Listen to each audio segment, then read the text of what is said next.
Hello friends, चलिए आज हम आपको बताने वाले हैं। आज आपका टॉपिक रहेगा रेडिएटिव एंड नॉन रेडिएटिव। आज हम आपको बताएंगे direct band gap and indirect band gap. चलिए इस पे हम स्टार्ट करते हैं। देखो यहाँ पे इसको आप डायरेक्ट बैंड गैप कह सकते हो। ये आपका क्या हो गया, ये डायरेक्ट बैंड गैप है। ये डायरेक्ट बैंड इसलिए इसको कहें, चलिए क्यों कहते हैं। और ये इनडायरेक्ट बैंड गैप को आप यहाँ पे लिख सकते हो। ये आपका हो गया डायरेक्ट बैंड गैप सेमीकंडक्टर, ये इनडायरेक्ट बैंड गैप सेमीकंडक्टर। अब आप यहाँ पे देखो, ये ऊपर वाला पार्ट को आप बोलोगे यहाँ पे कंडक्टिव बैंड। ये जो ऊपर वाला पार्ट है इसको आप बोलोगे कंडक्टिव बैंड। अब नीचे वाले को कह सकते हो आप वेनस बैंड। ये आपका कौन सा बैंड है, वेनस बैंड। अब यहाँ पे देखो, ये जो आपका डायरेक्ट बैंड गैप है, यहाँ रेड कलर से दिखाया गया है। ये दोनों, ये इसका टॉप, इसका बॉटम, ये क्या है, इसको हम हॉल कहते हैं। जैसे ये आपका हॉल हो गया, इसको आप हॉल कह सकते हो। अब यहाँ पे एक चीज़ और देखेंगे, ये आपका हो गया, इसको अब ई के डायग्राम। ये आपका क्या हो गया, यहाँ पे आप देख लो, ये क्या हो गया आपका ई के डायग्राम। ये लगभग दोनों समान है। अब यहाँ पे एक चीज़ देखो, आप बोलोगे कि ये ई जो है और के है, ये क्या है। ई आपका हो गया एनर्जी, ई फॉर एनर्जी आप बोल सकते हो, ई फॉर एनर्जी। यहाँ पे आप लिख सकते हो ई फॉर एनर्जी। और के फॉर क्या होता है, के फॉर हो गया मोमेंटम। आपका क्या हो गया, मोमेंटम। यहाँ आप लिख लो के फॉर मोमेंटम। अब आगे देखोगे यहाँ पे, अब देखो यहाँ पे, जैसे कि आपको बता देता हूँ, ये आप वीडियो पूरा देखिए, आपको अच्छे से समझ में आएगा। हम आपको पहले ये समझा रहा हूँ। इसमें आप देखोगे यहाँ पे एक चीज और देख लो कि जो डायरेक्ट बैंड गैप है, डायरेक्ट बैंड गैप का फिगर कौन सा डायग्राम है, ये वाला फिगर आपका डायरेक्ट बैंड गैप है। इसमें आप देखो, इसमें होता क्या है, इसमें आप देखो लोवेस्ट एनर्जी और हाईएस्ट एनर्जी। लोवेस्ट एनर्जी मान लेते हैं, लोवेस्ट एनर्जी और हाईएस्ट एनर्जी, ये इसका टॉप हो गया और इसका बॉटम हो गया। ये दोनों लोवेस्ट एनर्जी और हाईएस्ट एनर्जी है। और ये दोनों जो आपका लोवेस्ट और हाईएस्ट एनर्जी है, ये दोनों एक ही लाइन में होते हैं। ये दोनों क्या होते हैं, एक ही लाइन में होते हैं। इतना तक तो आपको पता चल गया। आपको ज़्यादा तो कुछ नहीं बताना है, आप लिख भी सकते हो। जो डायरेक्ट बैंड गैप सेमीकंडक्टर है, ये जो डायरेक्ट बैंड सेमीकंडक्टर है, ये आपका, उसमें lowest energy of conduction band, highest energy of valence band दोनों एक ही लाइन में होते हैं। समझ गए। चाहो तो आप सुन के लिख सकते हो। यहाँ पे एक चीज़ समझो, देखिए ये आपका कंडक्शन बैंड हो गया, ये आपका वेनस बैंड हो गया। क्लियर, यहाँ तक तो समझ गए।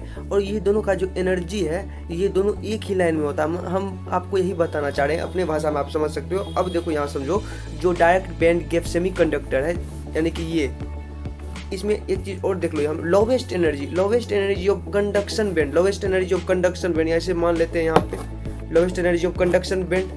और वो highest energy of valence band, highest energy of valence band, दोनों एक ही लाइन में होते हैं। ये दोनों क्या होते हैं, एक ही लाइन में होते हैं। ये आप लिख लो। अब आगे देख लेते हैं इस फिगर के बारे में। इतना तक तो आपको जान गए, ई के डायग्राम जो ये आपका, यानी कि डायरेक्ट बैंड गैप में। अब चलते हैं आगे। आप इसके जरिए आप समझो। यहाँ पे आपको थोड़ा सा कलर चेंज कर देता हूँ। अब यहाँ पे आप देख लो एक चीज़, यहाँ पे इलेक्ट्रॉन है। यहाँ से इलेक्ट्रॉन जो है, ये पॉइंट पे यहाँ क्या है, इलेक्ट्रॉन है। ऐसे इलेक्ट्रॉन लिख देते हैं। यहाँ इलेक्ट्रॉन एक्साइट होके यहाँ आ गया। तो यहाँ पे जब इलेक्ट्रॉन आया, तो इसको आप बोल सकते हो, ये हो गया E2 आपका, ये E2 हो गया। और यहाँ पे आप इसको क्या बोलोगे, E1 हो गया। ये आपका E1 हो गया और ये आपका E2 हो गया। अब यहाँ पे एक चीज़ और देख लो, ये जो इलेक्ट्रॉन है आपका यहाँ पे, यानी ये जो इलेक्ट्रॉन है, यहाँ पे जब हम इसको हीट दिए, ऐसे मन में सोच लो, इमेजिन करो मन में, जब इसको हीट दिए, ये जो इलेक्ट्रॉन है, वो हीट को एब्जॉर्ब करके यहाँ आ गया, एक्साइट होकर यहाँ पे आ गया E2 पे। अब देखो, कुछ देर के बाद ये सोचेगा कि हम अपने स्थान पे आना। ये इलेक्ट्रॉन कुछ देर के बाद, ये इलेक्ट्रॉन जो है कुछ देर के बाद सोचेगा कि हमको वापस आना। ये वापस आने के लिए जितना एनर्जी लिया तो उसको तो इमिट करेगा, यानी निकालेगा। ये इलेक्ट्रॉन क्या करेगा, एनर्जी को निकालेगा। अब देखिए, एनर्जी को निकालेगा तो उसको हम इस प्रकार से लिख सकते हैं। अब यहाँ पे देखो, ये एनर्जी को निकालेगा, यानी कि वापस आने के लिए इलेक्ट्रॉन, तो इसको हम इस प्रकार से लिख सकते हैं। देख लो यहाँ पे, इसको नोट कर लीजिए, E2 माइनस E1, यानी E2 minus E1 equal to H mu. ये आपको पता है H म्यू क्यों कहते हैं इसको, फोटोन पार्टिकल को हम H म्यू क्यों कहते हैं, ये इसको हम H म्यू भी कह सकते हैं। ये आपको मतलब अगर आप नहीं जानते हो इससे पहले वाले वीडियो देख के आप समझ सकते हो। इतना तक तो समझ में आ गया। अब आगे देख लेते हैं। अब देखो ये जो घटना घटी यानी ये जो ट्रांजिशन हुआ इसमें एब्जॉर्प्शन हुआ। यहाँ पे क्या हुआ, इलेक्ट्रॉन एब्जॉर्ब कर रहा था। यहाँ पे लिख दो आप, यहाँ पे एब्जॉर्प्शन हुआ और यहाँ पे क्या हुआ, इमिशन हुआ, यानी इमिशन।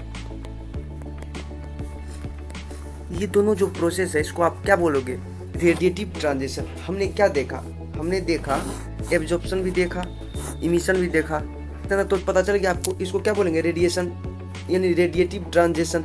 अब देखो यहाँ पे आप बोलोगे रेडिएटिव ट्रांजिशन ही इसको क्यों बोलेंगे।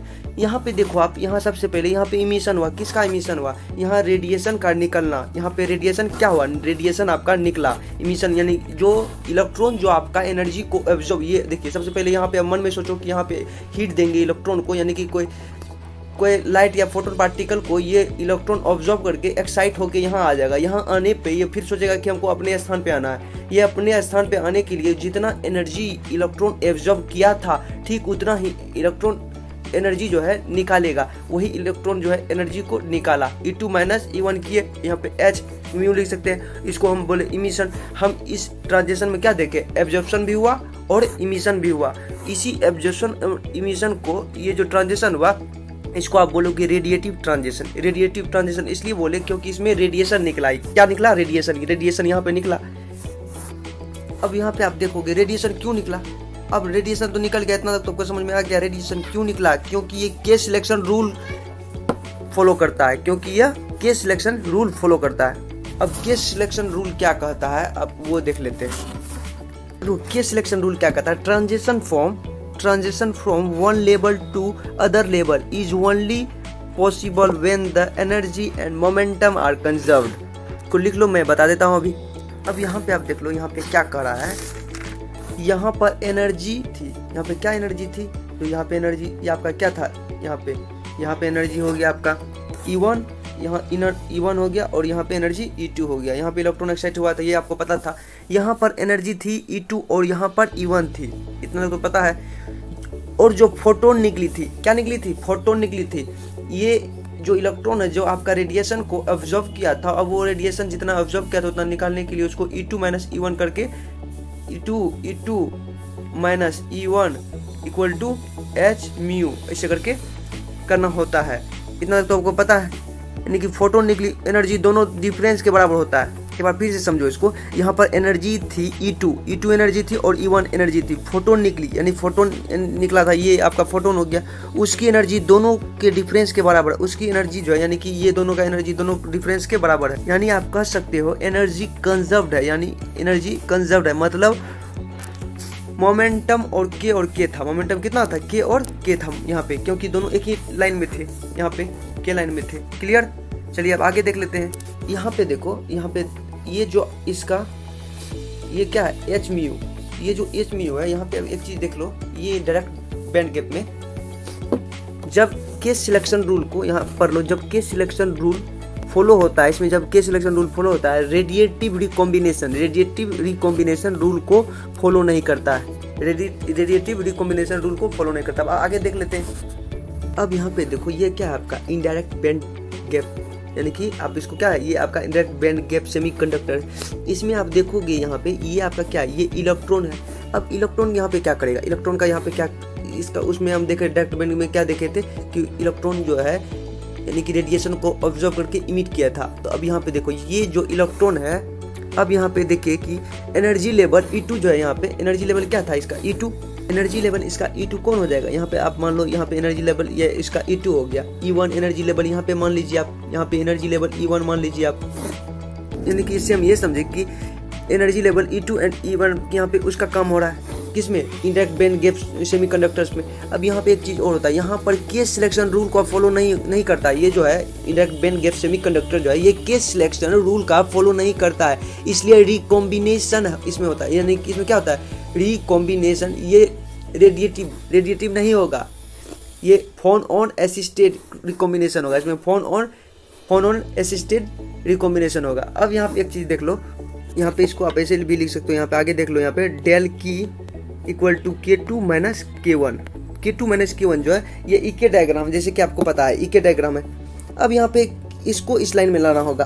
अब यहाँ पे देखो हम क्या करते हैं, यहाँ पे हमने क्या देखा था अभी जस्ट, केस सिलेक्शन रूल का फॉलो नहीं करता ये indirect band gap semiconductor case selection rule का फॉलो नहीं करता है, इसलिए नहीं करता, यानी रिकॉम्बिनेशन इसमें नहीं हो रहा है। रिकॉम्बिनेशन क्या हो रहा है यहाँ पे, रिकॉम्बिनेशन ये जो रेडिएटिव नहीं होगा, इसलिए यहाँ पे ये लिखे डेल के equal to K2 minus K1। अब देखो यहाँ पे phone on assisted recombination, phone on यहाँ बोल रहा है फोन ऑन, ये होगा इसमें फोन ऑन असिस्टेड रिकॉम्बिनेशन। अब फोन ऑन असिस्टेड रिकॉम्बिनेशन क्या होता है, चलो उस पर देख लेते हैं। आप यहाँ पे एक चीज गौर से सुनिए आप, एक तरीका ये भी है जो इलेक्ट्रॉन, ये जो आपका इलेक्ट्रॉन है, यहाँ पे जो इलेक्ट्रॉन है और यहाँ पे जो इलेक्ट्रॉन है आपका, अब इसका काम देख लो, ये लेटिस से जिस भी क्रिस्टल में है, यानी कि ये लेटिस से जिस भी कोई क्रिस्टल यानी कोई सब्सटेंस के कोई क्रिस्टल में, ये लेटिस के जिस भी क्रिस्टल में उसके लेटिस से क्या हो रहा है, उसके लेटिस में से उसके फोन ऑन से इंटरेक्ट करके